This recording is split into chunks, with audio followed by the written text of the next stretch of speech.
O invisível nos rodeia, mas nem sempre sabemos decifrá-lo.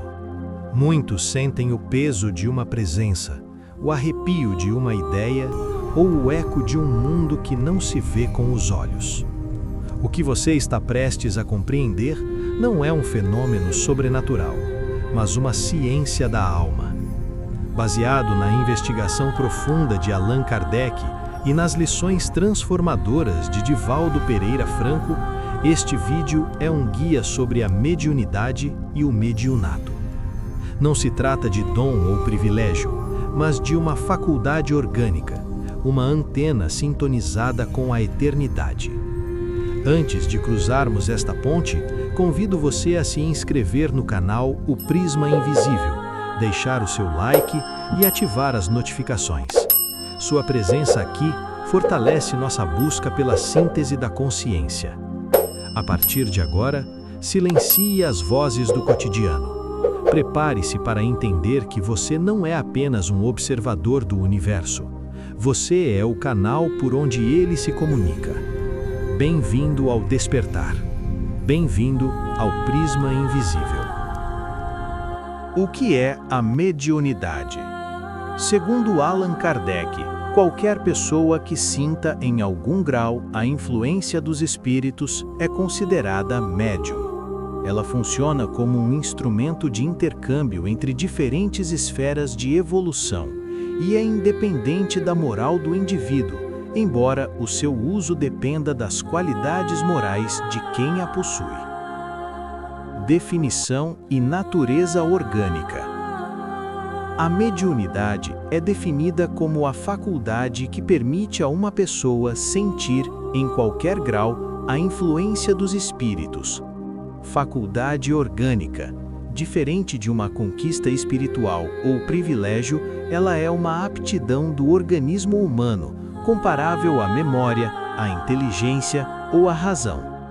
Independência moral.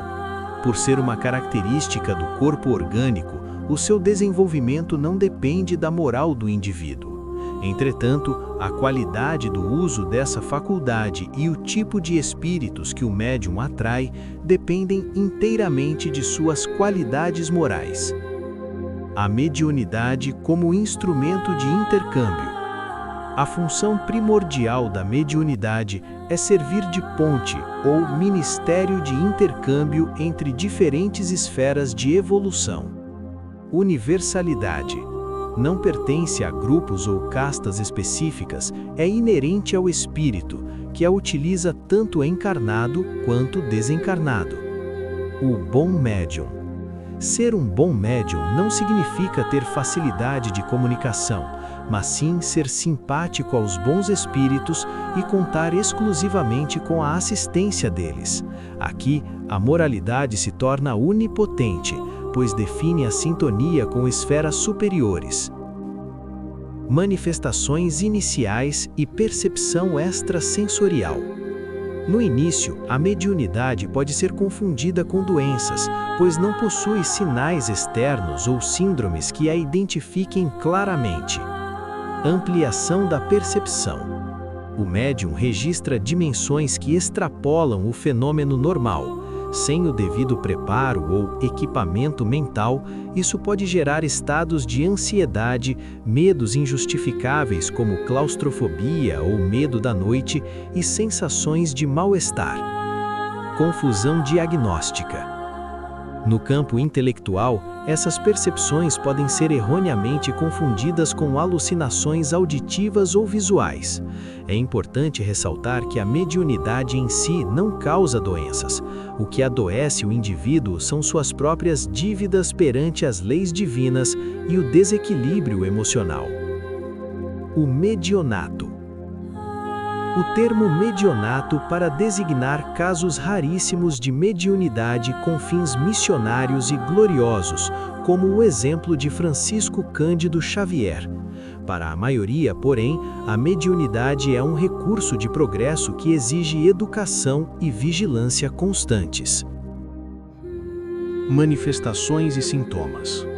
As manifestações e sintomas da mediunidade são variados. E, por ser uma faculdade que coloca o indivíduo entre dois planos, podem ser facilmente confundidos com patologias se não houver conhecimento adequado. Ausência de sinais externos. Diferente de outras condições orgânicas, a mediunidade não possui síndromes ou características físicas que permitam identificá-la à primeira vista. Ela é percebida através dos efeitos que gera no psiquismo e no ambiente ao redor do indivíduo. Sintomas intelectuais e psicológicos. Quando a faculdade se manifesta na área intelectual, o indivíduo registra uma dimensão que extrapola o comum, o que pode causar alucinações aparentes, percepções visuais ou auditivas que não têm origem no mundo físico, estados emocionais intensos, ansiedade, receios, fobias como claustrofobia e medos injustificáveis, especialmente durante a noite ou no contato social. Instabilidade, sensações de mal-estar e intranquilidade por não saber lidar com a percepção ampliada. Manifestações físicas e energéticas. A mediunidade também pode interagir com a matéria e o ambiente físico através de fenômenos de efeitos físicos, ruídos, pancadas inexplicáveis e movimentação de objetos. Ectoplasmia, irradiação de energia que pode produzir materialização ou desmaterialização. Sensações de presença, percepção clara de que há alguém no ambiente, o que pode gerar bem-estar ou desconforto. Empatia e fenômenos inspirativos. O médium funciona como um captador de ondas mentais e emocionais. Variações de humor súbitas, estados de alegria ou depressão profunda sem causa aparente, decorrentes da sintonia com fluidos espirituais. Premonições, sensações de que algo bom ou trágico está prestes a acontecer. Escrita e fala, impulso para escrever, psicografia, ou falar, psicofonia, conteúdos que superam a capacidade ou o conhecimento momentâneo do indivíduo. Área onírica, sono. Durante o sono, a mediunidade pode se revelar através de encontros espirituais reais, fenômenos de desdobramento, saída do corpo e pesadelos intensos. A questão da saúde. É fundamental destacar que a mediunidade não causa doenças. O que pode levar ao adoecimento são as dívidas espirituais do indivíduo, ou o desequilíbrio emocional perante as percepções, e não a faculdade em si. A necessidade de educação e estudo. Para que a faculdade seja útil e segura, ela deve ser educada através de dois pilares: estudo e autoconhecimento. Educar a mediunidade é o processo de transformar uma aptidão bruta em uma ferramenta útil e segura. O estudo como base. O primeiro requisito para educar essa faculdade é o conhecimento do espiritismo, que é a ciência que explica o fenômeno. Sem o estudo, o médium corre o risco de cair na superstição, na aventura e no perigo da obsessão. Educação permanente. A mediunidade não é algo que se aprende em uma semana. Ela exige educação e vigilância constantes por toda a vida. Assim como ler ou tocar um instrumento, a prática leva ao aprimoramento das possibilidades psíquicas. O exercício e o automatismo. A prática regular permite que a faculdade se torne mecanizada ou automática, criando no médium a confiança e a estrutura necessária para o intercâmbio espiritual.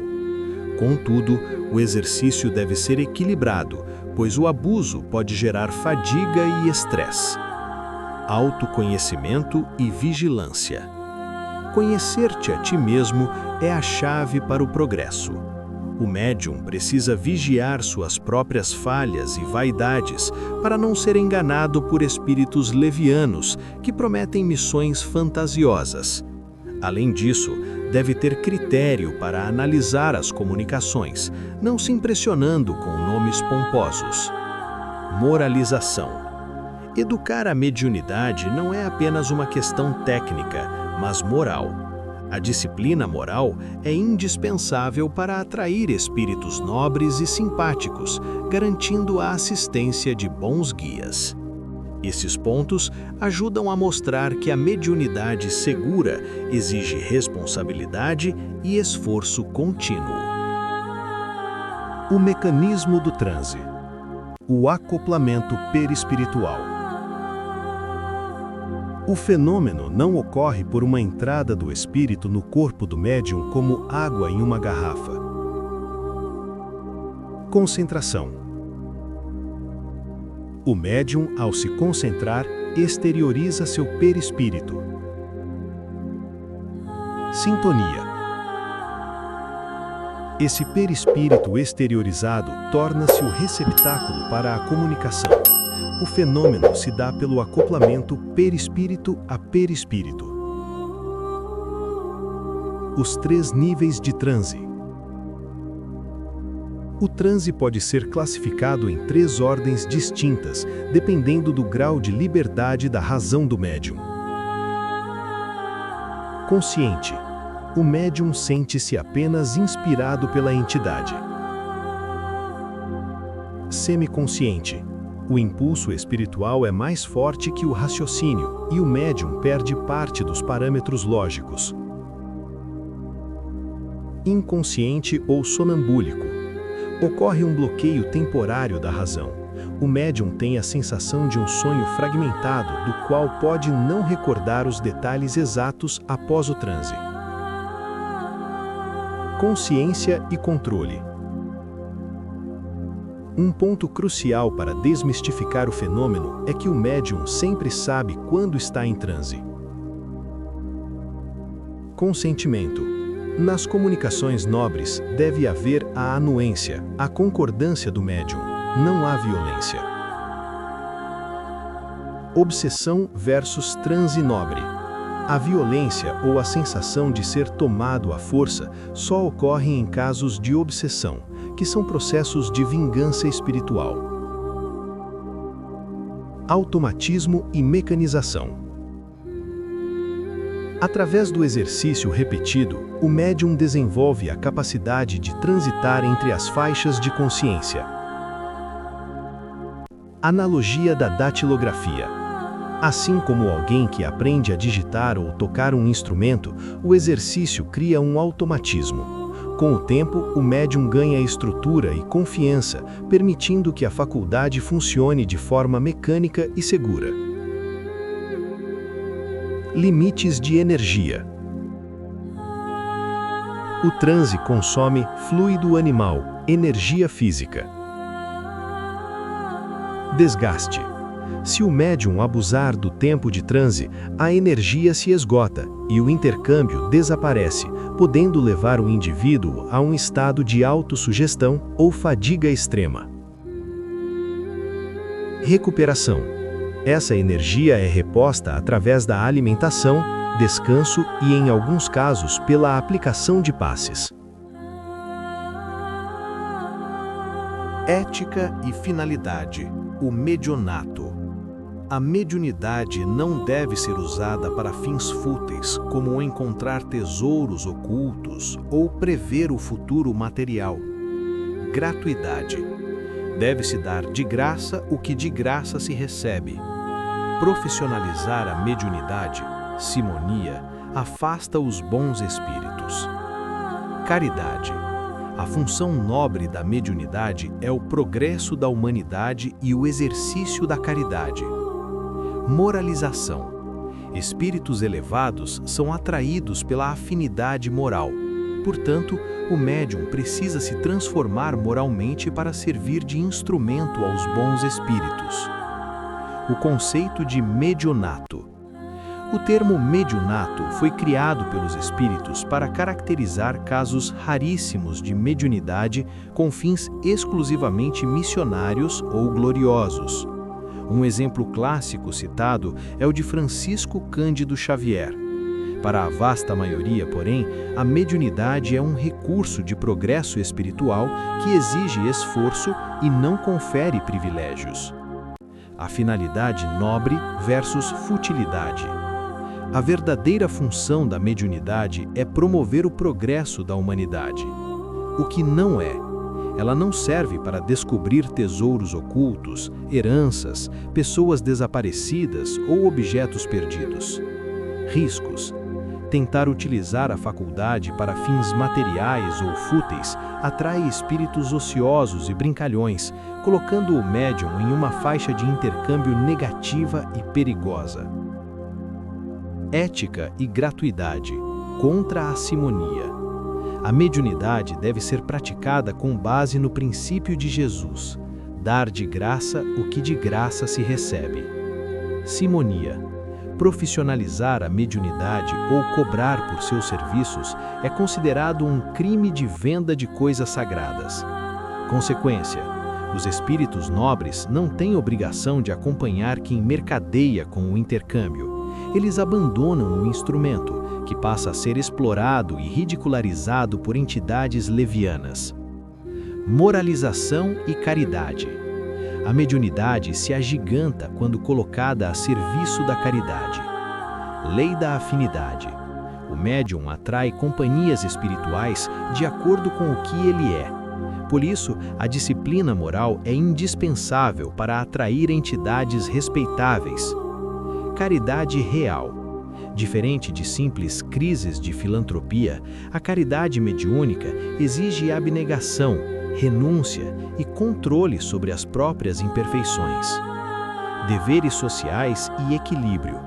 O médium não deve se isolar do mundo ou abandonar suas obrigações para se dedicar apenas à mediunidade. Trabalho e família. Abandonar o emprego para viver de mediunidade leva inevitavelmente à cobrança.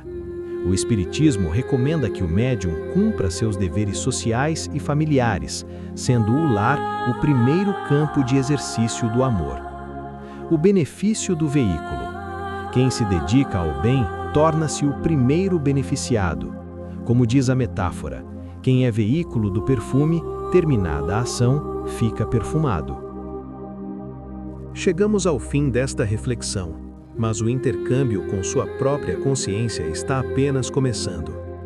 Vimos que a mediunidade não é um espetáculo de fenômenos, mas uma oportunidade sagrada de serviço. Como nos ensina Divaldo Franco, ao nos tornarmos canais da luz e da caridade, somos os primeiros a ser banhados por essa energia. Lembre-se, quem é veículo do perfume, ao terminar a ação, fica perfumado. Qual dessas lições sobre o intercâmbio entre mundos mais ressoou com a sua busca atual? A ideia da mediunidade como faculdade orgânica ou a responsabilidade ética do mediunato? Vamos refletir juntos nos comentários. Se esta jornada pelo prisma invisível trouxe clareza à sua mente, inscreva-se no canal e deixe seu like. Sua interação é o combustível que nos permite continuar polindo a lente da alma para enxergar o que os olhos ainda não alcançam. Ative o sino para não perder nossa próxima etapa evolutiva, onde exploraremos as sombras que nos cercam e como nossa luz interior pode dissipá-las. Siga em paz, sintonizado no bem. Até o nosso próximo despertar.